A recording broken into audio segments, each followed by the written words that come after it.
12.5 laps of the track then for these 16 men in the 5,000 metres. And it's a strong field, and there has been talk of a world record attempt in this. When I was working earlier on and breaking down the world record from 2004 of Kennedy Bekele, I thought, nah, nobody's going to do that. But who knows? Jimmy Gressier, well, he's best known perhaps for some of his antics as a cross-country runner. Twice a European junior champion, and he celebrated and then fell flat in his face a couple of years back at a very muddy circuit. And Kripa, he's a well-known athlete too. Yamanebran Kripa, European Championship bronze medalist over 10,000 metres. He's certainly not lacking in strength, the 23-year-old. Holds the Italian record. I mean, you think they've had people like Alberto Cova. That is saying something. And there is the man, Joshua Cheptegei, the reigning world champion at 10,000 metres. Fabulously strong. Lifted that title in Doha last October, a few months after the world cross-country title on that incredibly demanding circuit in Aarhus in Denmark back in the March. World record for 5,000 on the roads was set here by Cheptegei back on the 16th of February, so he's got fond memories of Monaco, the Ugandan. He's built nicely this last few years. He was 8th in the Rio 5,000, the Olympic Games, and then 6th in the 10,000 the year. But that only race he's had this year was that 5,000 world record on the roads, 12:51. Watch out too for Julian Wunders of Switzerland here, third away from the camera.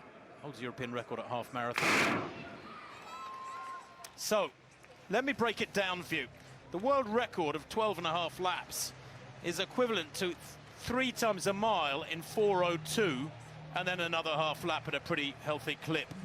That in itself sounds astonishing. They need to run 60.5 per lap, and I'm not sure anybody here is going to do it. Whether or not Cheptegei's in the mood, we shall see. 3 pacemakers, though. And Roy Hoornweg of the Netherlands, the 31-year-old, is going to take them out early on. But they do need 60.5 per lap. It's incredibly quick, and that's why already, after what, a couple hundred meters, almost down to single file. Interesting to see, Steve, how Henrik Ingebrigtsen goes. He's back in, what, about 9th place at the moment. Mustachioed and usually wearing sunglasses. He's seen great runs from his brothers in the 1,500 already. But as they come to one lap, let's see the split here through 400 meters. There, and it's around 60 flat. Goodness me, it's quick. Yeah, Tim, the clock not stopping there, so you're right, I think around 60, which is what was asked for. So Cheptegei has picked up the gauntlet, and he's got a couple of his teammates for company as well. Well, actually not his teammates, but training partners, and he's got Kameli is just at the back of that group, and those 3 with the 3 pacemakers already well ahead of the rest. You mentioned Kripa's leading them, Ingebrigtsen in that group as well.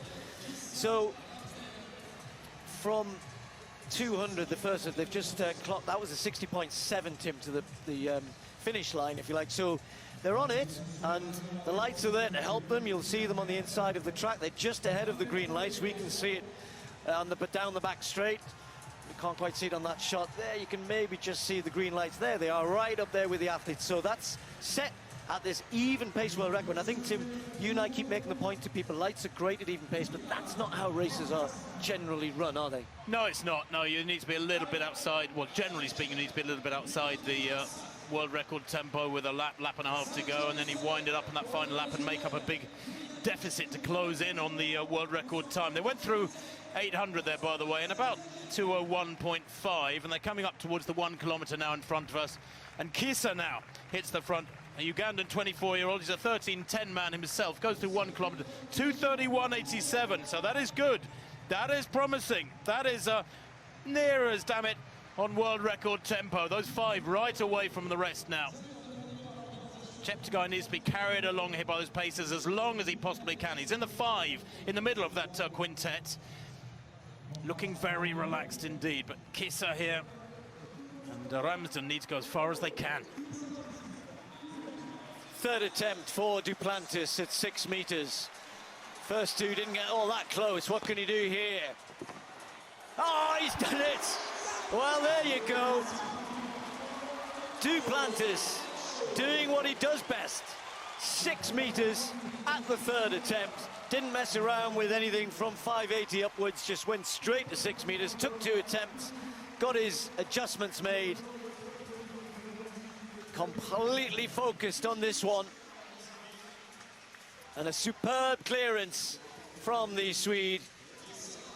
Oh, and look at that. Look how high he was over the bar. Yes, you're always in danger of clipping it on the way down, but will he go higher now? Will he attempt to go higher? Beautiful clearance from Duplantis. That's more like it. Kisses to everybody, why not? No masks required when you're blowing them. What was that, Steve? I laughed. Can't tell, you still got your mask on. Been meaning to tell you. Well, back to this high jump, and Mahuchik, second attempt at 198.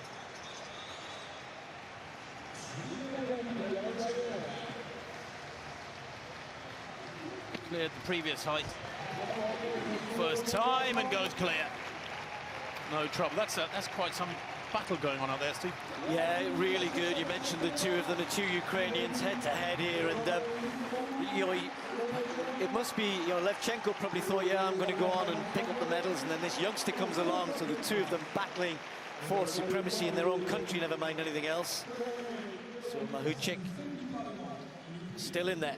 Approaching 2 kilometers. This is the 2 kilometer point, and the pacemaker there goes through. The pacemaker going through 2K there, actually. 2K, a 2:31.9. Now, let me tell you that they are way ahead of the split set by Bekele when he set his world record. His first kilometer was 2:33.2. They went through here today, 2:31.9. They've just run another 2:31.9. It is brilliant pacemaking. And Ramsden now at the front, pushing on through this 6th lap. They're building a bit of a cushion here and still looking relaxed in those white socks, which is quite rare for distance runners these days on the track. Is the man attacking a really quick time, Joshua Cheptegei. His personal best is 12:57. Let me tell you that he needs to improve that by almost exactly 20 seconds to get near that world record of Kenenisa Bekele. Bekele went through 3,000 in 7:37. He was alone by that point. So the pacemakers here actually lasting just about as long, maybe a little bit longer, as the pacemakers did for Bekele and Hengelo back in May 2004. He's doing a great job here, Ramsden. What are these laps coming out at? Yeah, he's done there, Tim, and Cheptegei has got company with Kimeli, but he's got to do the work here if he is to keep this on track. I don't know why he's looking at his watch, Tim, because the lights, the green lights, which are just moving away from him, should tell him. If he knew that, if he knows that, he looks comfortable, he looks in his face, he looks comfortable. But as you rightly said, Tim, this is the hard laps, the hard bit of the race. This is where he's got to try and keep the pressure on. He's going to have to get to 3,000 if he wants to maintain average pace of 60.9 there. That's good in 7:34. But this is looking very promising, I have to say. That world record, 16 years old now, and a little bit more of Kenenisa Bekele as Cheptegei begins to wind it up. He's really testing Kimeli here mid-race. Fabulous split, 60, 61, 60, 60, 61, 60.9 for that last lap.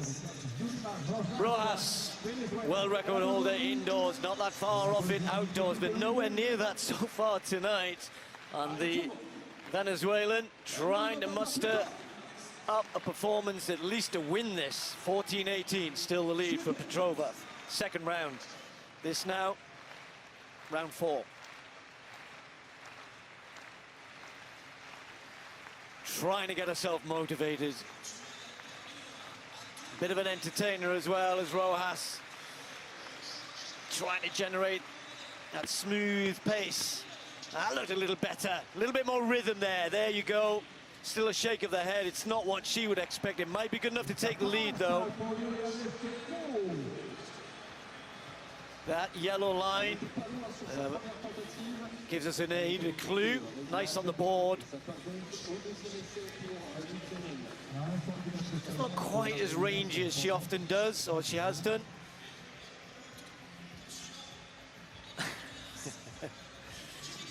Well, you don't need to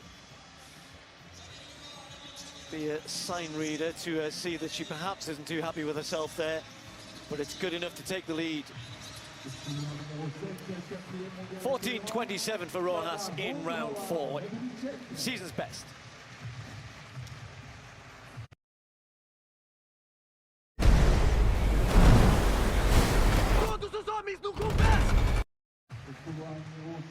Girdle your loins, folks, because we could be seeing history unfold. He went through 3,000 in 7:35.1, and he's cut loose now, Joshua Cheptegei. He's inside the last mile, just under 4 laps to run. Kimeli in second place, running incredibly strongly, about 30 meters down. But Joshua Cheptegei has it all. He has that speed on the track. He's a great 5,000 runner. He has that enormous strength of a 10,000 meter runner. He has that gutsiness of a cross-country champion. And he's still looking relaxed, isn't he? 2:31.9, 2:31.9, 2:31.4. I've got his last 4 kilometers, his last 3 kilometers at. And the world record is under severe threat here. It could be quaking in its boots. The next significant split, 10:07 rather, at 4K for Bekele. That was his split. Now the kick in the tail I have to warn you about is that Bekele ran his last 5 laps in almost exactly 5 minutes.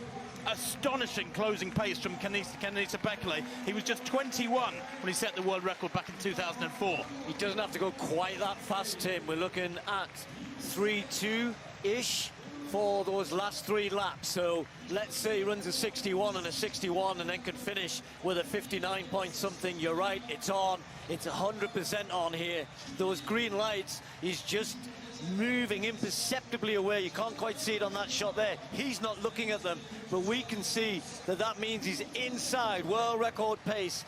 And we're assuming, Timmy looks so relaxed, you said that.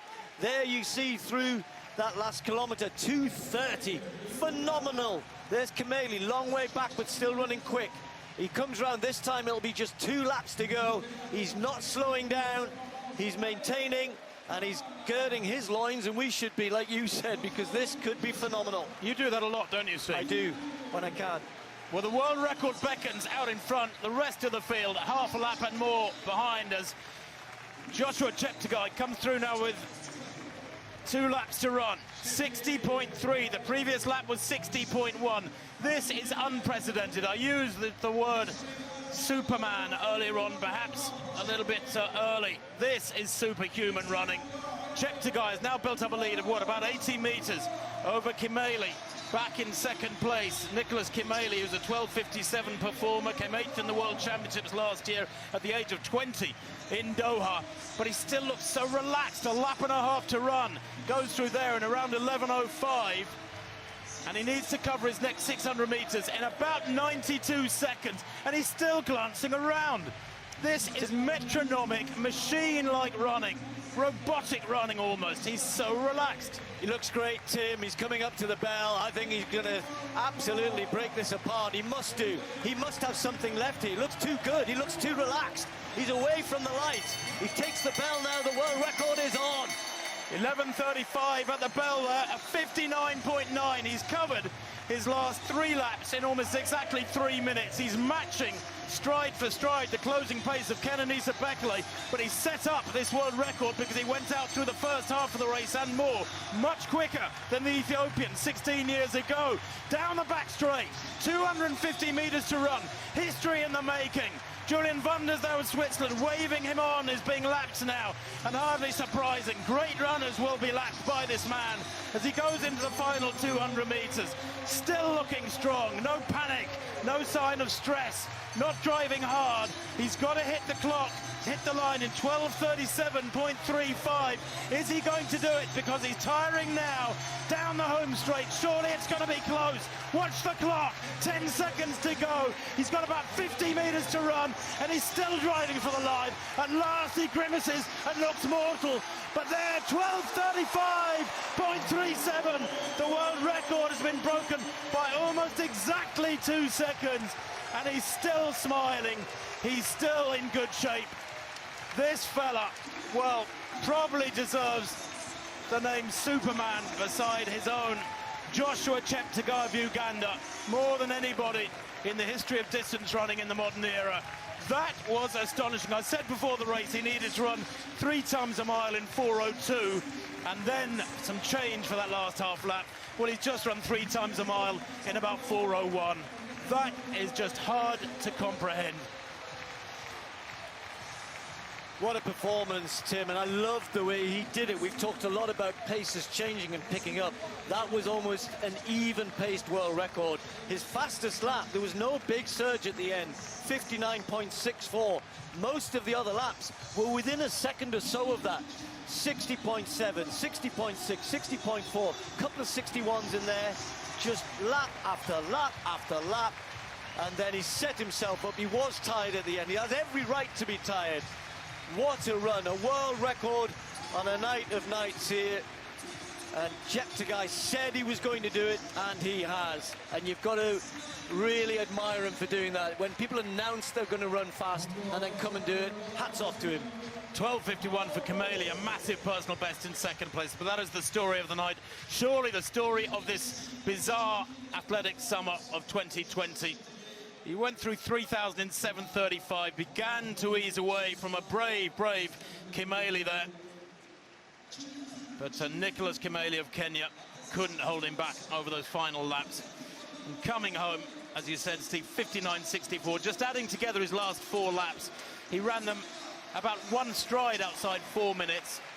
And his last 5 laps, in fact, almost identical against the clock to those of Kenenisa Bekele, but he built up that big cushion early on, and that was the key to it. He was aggressive, didn't rely upon his closing speed. He ran metronomically, very even pace throughout. Fabulous stuff. And the other thing I love about him, he remembered to stop his watch as he crossed the line, just in case something went wrong with the electronic timing. Oh, don't get me started on that. Marathon runners holding their hands up in front of their face as they break the tape because they want to stop their own watch. Oh, yeah, you're entitled to look in pain but smile. It's a wonderful, rich